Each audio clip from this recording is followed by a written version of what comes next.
Okay guys, welcome back na naman sa aking YouTube channel, no. So bukas update kay Nightcrow, starting yan ng 5 AM ng umaga hanggang 11:30 AM ng umaga pa rin.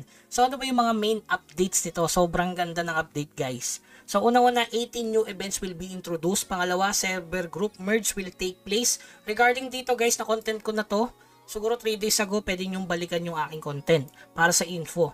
Pangatlo, World Dungeon Season 8 will commence. World Content Season 8 will commence din. Special Dungeon will be renewed. So, yun yung sa Masarta Iri siguro. Yung pang-anim, skills that can be learned by all classes added. Sa tingin ko, ito na yung tier 2 na Fortitude. Kasi all classes siya, hindi siya each classes. Okay? Yung pang-pito to, napakaganda nito. New stage added to the third page of Spell Infusion. So, yan yung siguro yung 3, 4, and 5. So, yung 3 and 4 and 5, kailangan mo lang level 53. So, ano ba yung bigay niyan? Sa mga hindi nakapanood ng content last 2 weeks, no? So, base damage, guys. Tapos, meron yung strength, meron din sa agility, intelligence. Tapos, meron siyang ACC 3. Tapos, kapag na-perfect mo, ACC 3 ulit. Tapos, damage reduction. Tapos, damage reduction dito. May tech defense dito. Ayan, skill depth. Tapos may defense dito na 4. Sobrang solid, no? Tapos ACC ulit na 4. Weapon damage.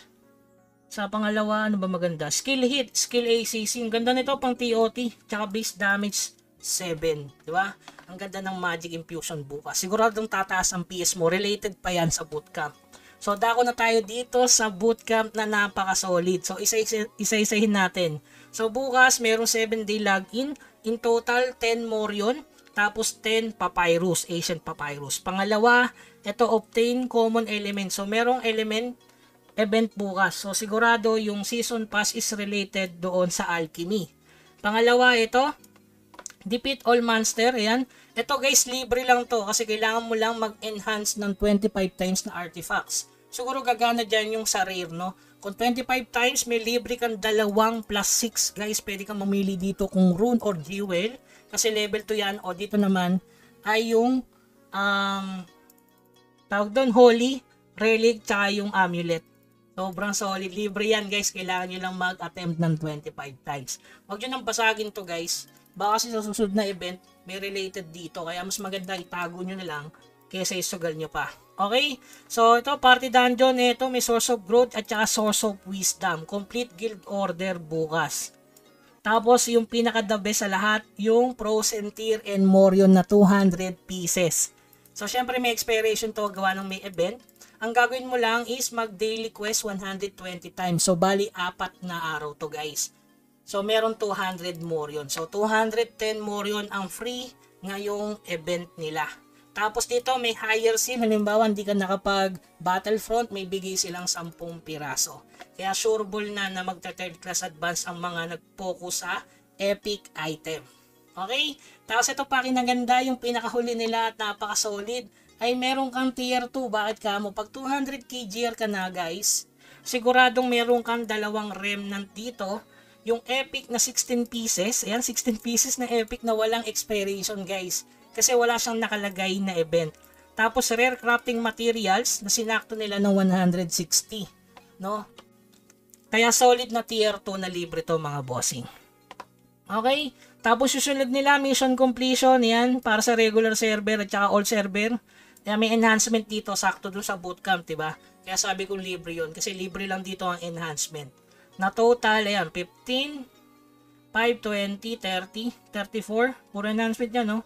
34, 44, tapos 37, 57, no? Kung tama yung tuwas ko, guys. Tapos, syempre, yung all server ulit, yung regarding sa alchemy, ayan. Kailangan mo magbukas. Medyo mahirap yan sa regular server. Tapos, transfigure event. Yan, maganda. Parang domino effect to. May libre laging 8 hanggang 180. So, solid. Kung meron kang 80 pieces, siguro matatapos mo to mga boss. Para lang siyang domino na may libre na may libre na may libre. Katulad ito, 70 times. Gawin mong 85 times. Parang ano, kalahati. Meron kang refund. Tapos guild coins, katulad lang dati, yung bundle bubuksan mo, no? Para makomplete mo hanggang 50k. So, alam nyo na yan, guys. Attempt to spell infusion, ito, 200 times. Since meron nga libreng magic infusion bukas, ayan. Merong mga magic spell rune na libre, guys. Kaya hindi tayo problema lalo bukas. Sa all server to guys ha. including bootcamp.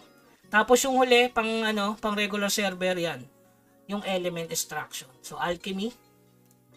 Then, yung next update nila, itong Appius Treasure. Ito yung may libreng isa per day. So, syempre, nabibili to sa shop. Merong gastos to. May pang F2P, yung libreng isa everyday nga. Tapos, yung merong pang kuya na binibili sa market. Tapos, yung huli, check-in event. Ayan. So, may libre dito. Ayan. Primal lesson, sakto nga. Kung meron kang 50 pieces, binigyan nila para sa event. All server yan, mga boss. Kaya mapapaganda mo yung stat bukas sana. Lalo na dun sa 200 more yun, napakaganda nun. Meron pa silang last event. Meron mo palang hindi nabanggit dito. Ayan, sa mga nangangamba, in-extend na nila yung Fever time hanggang May 26, guys. Bago mag-end yung bootcamp. Okay? So, yung mga event na napaka-solid para bukas. Ang ganda ng gising. Kaso ang problema lang, hanggang 11:30 AM ang patch note nila dahil dito sa kanilang server group merge will take place. Kaya ganyan katagal, guys. Okay? So, yun lamang, guys. Keep grinding. Huwag kalimutan mag-subscribe sa ating channel. Hanggang sa muli. Paalam. Sobrang solid, no?